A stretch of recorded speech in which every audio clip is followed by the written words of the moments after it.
Did Ms. Adelson make some statements to you about her brother Charlie? She did. And what were those statements? She asked to speak to me confidentially in a very serious tone of voice, told me that Charlie had investigated all possible options to take care of the problem of Danny Markel, including hiring a hitman, which would cost about $15,000. And I later revised that and thought maybe it was $50,000, but the dollar amount was the only thing in question. She definitely said that Charles Adelson had looked into hiring a hitman to kill Danny Markel. And when did she say Mr. Adelson had looked into hiring a hitman? When the relocation was denied, the previous summer. Okay. All right. And the dollar amount, so she either said 15 or 50, you're not sure which? That's correct. Okay. And when she said this, what was her demeanor like? She was very serious. All right, so definitely not the to be confused with the TV joke? No, I'd heard that joke repeatedly. I knew that joke. This was something very different. This was chilling, a little scary, made my stomach flip. I found it disturbing. The joke was said in a lighthearted manner, and this was not said in that way. This was serious and said confidentially. All right, thank you. We went to yoga. All right, and after yoga, was there a discussion about your relationship and the status of your relationship? Yeah, a very brief one. I mean, yoga's not a great place to talk, obviously. So while we were sitting there, she seemed very cold, and I kind of got the feeling that it was over, that this was it. So as we walked to the car, I tried to talk to her about the relationship, and that didn't go well. And so I just kind of put up my hands and walked away, feeling sad that this was it. She had a series of detailed questions about what I would be doing on Friday. And Friday is going to be July 18th, right? Yes. And that's the date of the homicide? That's exactly right. What were her inquiries of you regarding that date? I had a trip planned to Tennessee. She was aware that I was planning to leave about 11 a.m. On Friday. I need to get to Atlanta for an early dinner, so with traffic, she knew I was departing at 11. And at the yoga studio in the parking lot, she had asked if I was still going, if I didn't go, why not, what route I would be taking a lot of a bizarre amount of interest in that trip that didn't make sense to me at the time, given that she didn't want to spend time with me. And how does it make sense to you now? Well, if I had left on my trip at the scheduled time that she had known about for quite a while, I would have driven pretty close to Danny Markel's house about the same time as at the murder, in a similar looking car to the suspect vehicle. We've heard you were called in as a potential suspect, and apparently named by a Jane McPherson. Do you know who that is? I do. Okay, who is that? That was a friend of Wendi Adelson's, and she was a doctoral student in our program. I had not much of a relationship with her, just a kind of a working relationship. We'd worked on a couple of projects together, but I didn't know her very well at all. But someone that knew that you had been dating Wendi. Yeah, I think she was a confidant of Wendi Adelson's, yes, for sure. She went out to dinner with Charlie for what he called a celebration dinner. He said something to her. She spontaneously vomited on the table. And this would have been within how much time after the homicide? Within a few weeks. Was it specified that the celebration was in reference to Dan Markel's death as opposed to anything else? Wasn't specified. Okay. But whatever it was, that's the dinner where she vomited. That's right. That's right.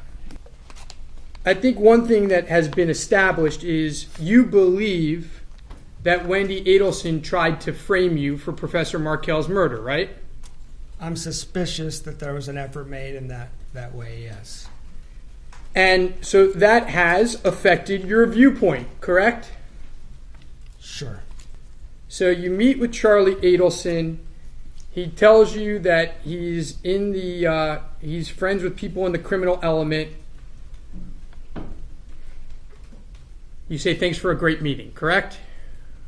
Send him a nice text.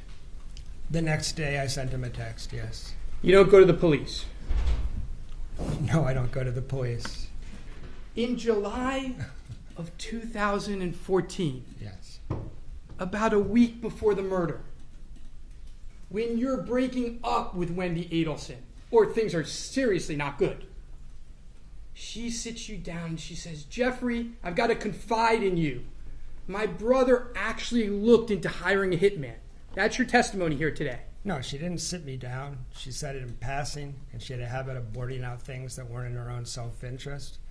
But she did do that. She did make that statement, yes, sir. And it was chilling to you. It was. Unlike the joke, you thought it was real. It was real, yes. Did you go to the police? I did not. You said, because it's hard for me, because if she would take me back right now, I would go back to her.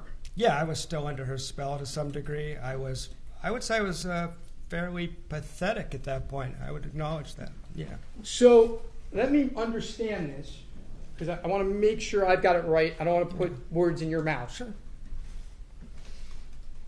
Wendi Adelson has told you that her brother looked into hiring a hitman sometime in 2013.